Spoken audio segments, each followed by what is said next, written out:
Quand on parle de migration, on parle toujours des problèmes. Certains médias font un amalgame entre délinquance et immigration. Quand j'ai rencontré ces jeunes adolescents, mineurs non accompagnés, ben, j'ai pas vu ça. Je n'ai pas droit à l'erreur parce que j'ai personne. Je suis tout seul, je me dois de réussir et je me dois d'y arriver. Aminata Sylla a réussi un parcours d'intégration remarquable. Avec ses soucis familiaux, il n'arrivait pas à continuer ses études normalement, donc il a décidé de partir.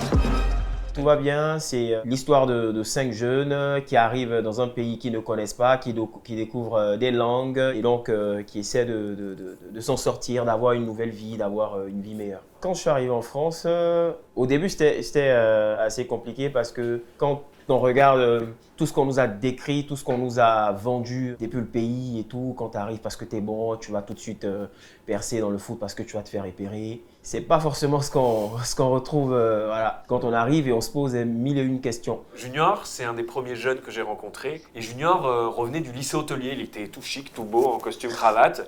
Et dans le hall de l'hôtel, il s'est changé. Il s'est changé en tenue de foot pour aller faire un essai dans une équipe. Il m'a regardé avec son air déterminé. Il m'a dit moi, je serais footballeur professionnel quoi ou concierge dans un hôtel de luxe.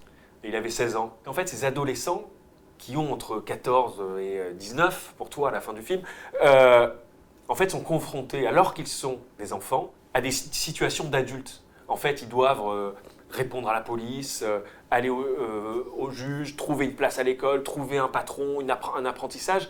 Et en fait, c'est une adolescence qui vit en mode accéléré. Je me mets une pression, mais une pression positive. La France m'a donné l'opportunité, la chance d'évoluer. Et donc, j'essaie de bien me conduire pour que je sois un exemple.